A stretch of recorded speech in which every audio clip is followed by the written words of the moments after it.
Go to the planet Tython.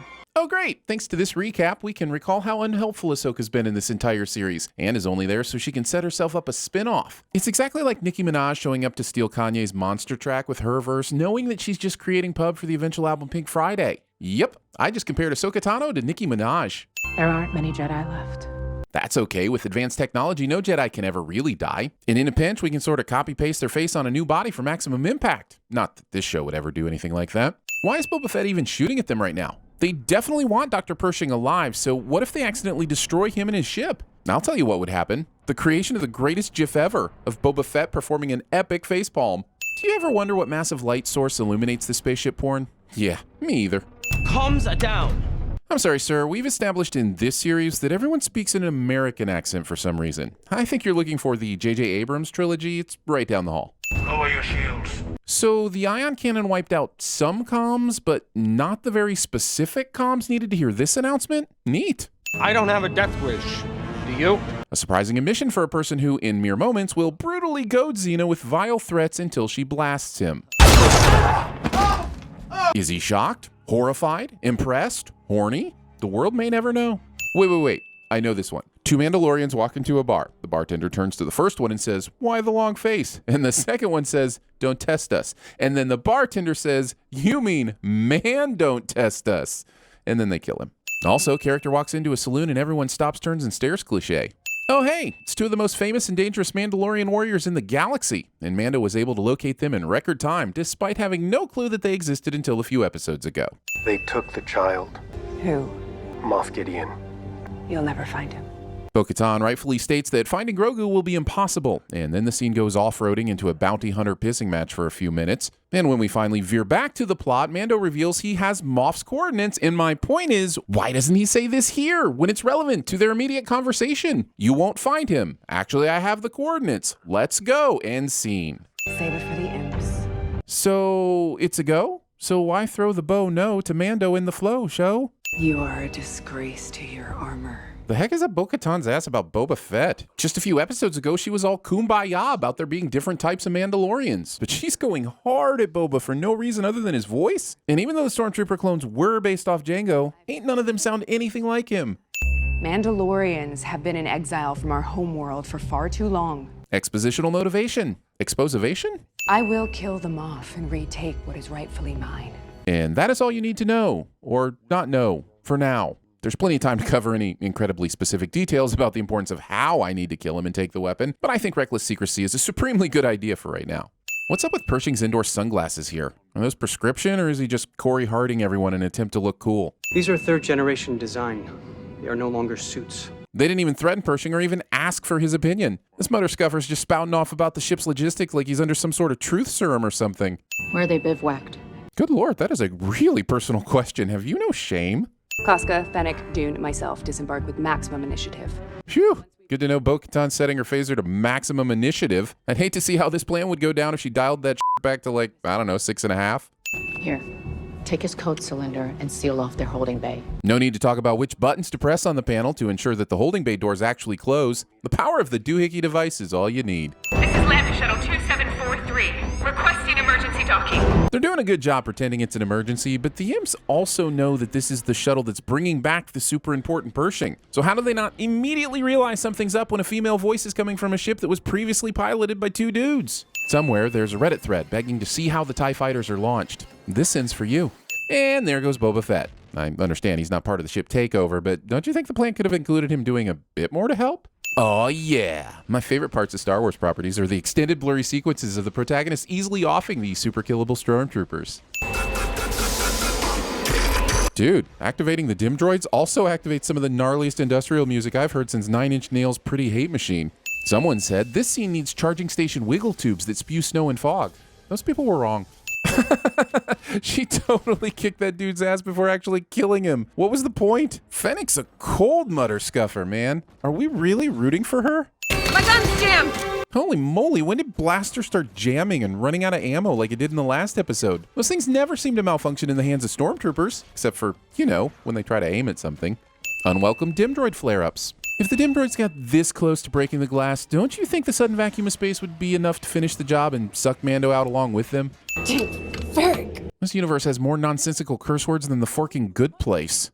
Okay, look, an all-female takeover of this ship is the perfect, authentic antithesis to the bullshit that Marvel stuffed down our throats in Endgame, and it deserves a send-off. Where's Gideon? Great question. And considering the importance of your quest, you should probably leave the bridge to go look for him. I'd start in the one place you know he holds a super important tiny prisoner. But hey, you can just hang out here until the plot complexes things quite a bit for you later. What good do shackles do for this Padawan's Jedi abilities? Sure, you see Jedi use their hands when they force push things around and stuff, but he can do all that with his mind, right? Are the hand movements essential? Like James McAvoy touching his temple to read minds in the newer X-Men movies? Drop the blaster. But not the Beskar Pokepole, the jetpack, or flamethrower. Those are okay.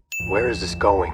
Well, given the recent announcements and the post-credit stinger I've heard is at the end of this episode, I'm going to say, let's see, carry the 1, 3, 7, divide by pi, about 47 spin-offs from the 2 seasons of this show. I'm guessing that Bo-Katan and her boarding party have arrived at the bridge. You know, this scene would be far more interesting if he hadn't just said, Assume that I know everything. but now he's all, I'm guessing. so do you know anything or not? Are you scary? You see, she wants this. I guess I'm kind of immune to the villain exposits vital information right before the final fight cliche at this point, but when it's information that we already know, it deserves an extra 5 sins. Whoever wields this sword has the right to lay claim to the Mandalorian throne. Well, that's just dumb. What if a Wampa picked it up and swung it around? Does that mean the Wampa would lead the Mandalorians? Is this another spin-off? A young Wampa wins the darksaber in battle, but this time it's a dance battle. Wamp the Yard, coming to Disney Plus fall 2021. Man, Gideon just keeps whacking away despite seeing no damage being done to Mando's suit. He knows that's Beskar, right? Bo-Katan's sole mission depends on her defeating Gideon, so why is she staring out the window like she's looking for the next galactic gas station for a quick piss and greasy snack? Why don't you kill him now and take it? Is Moff Gideon an Empire loyalist or a merry prankster? Seems like he's more amused that he just got his ass handed to him instead of figuring out a way to turn the tides in battle. It must be won in battle. Rules. Oh no, the Mark 10s have invaded the ship. This is terrible news. How will they ever do? You're about to face off with the Dark Troopers. You said dim droids wrong. You had your hands full with one.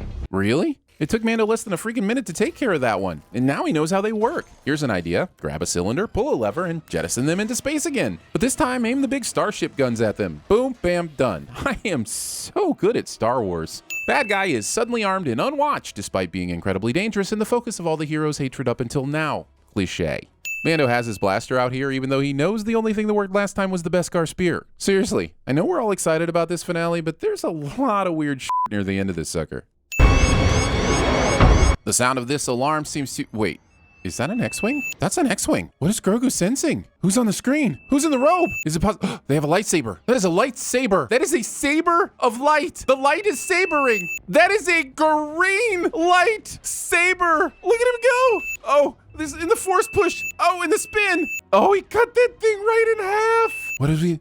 The gloved hand. He has a gloved hand. The force push. The leg chop. He chopped off his head. He's going into the elevator. He's coming up. Why is this elevator ride taking forever? Open the elevator. I need to see. Show me. Here it comes. Yes! Get him! Get him! And then kill him! And then kill him! And then just spin around and force push and kill and slice and lightsaber and a gloved hand and it's green and a bare hand, one gloved hand, and I think I know who this is. There's only one person it could be. Show me your face! It's got to be. I'm almost there. It's Luke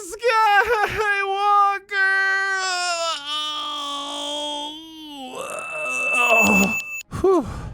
Well, that was one of the most satisfying fangasms ever, but like most gasms, it's being immediately followed by guilt and shame. Maybe I should rewind it, watch again, and let my proper dark side drive? All right, here we go.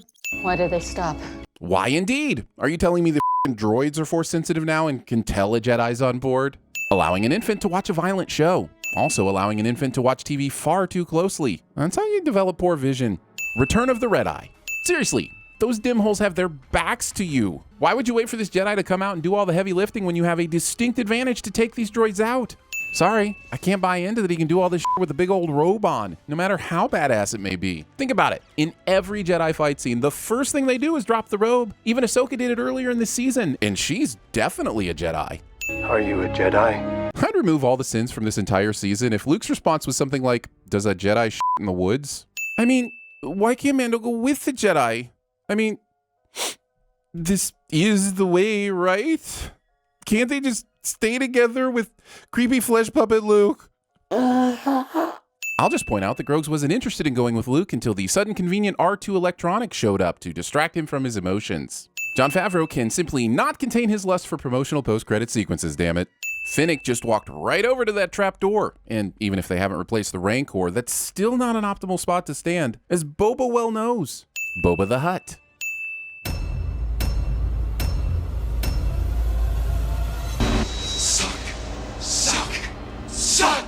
Months back, I was told we couldn't have beanies in the store for reasons. They didn't match our sand and stone color palette. I didn't tell anyone at the time, but I was so upset I made a pact with a demigod. In exchange for beanies, I would tattoo "I want a Hippolytus for Christmas" on my ass. Anywho, good news, beanies are now available in the merch store. Click the store link in our description or at cinemasins.com. Scotty, put the ship's phasers on stun.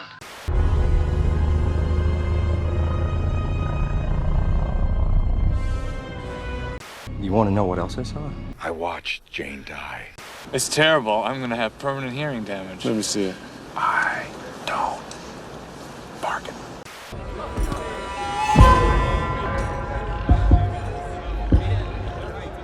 New York City!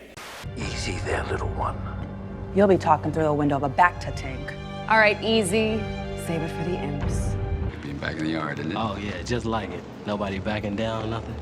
If we had shown half that spine to the Empire, we would have never lost our planet. Sorry, you see what I mean? I just get carried away. No! No! Go to sleep, go to sleep, go to sleep. Where is this going? This is where it's going. All up in your ass. Megatron, do you yield? Looking? Found someone you have, I would say, hmm?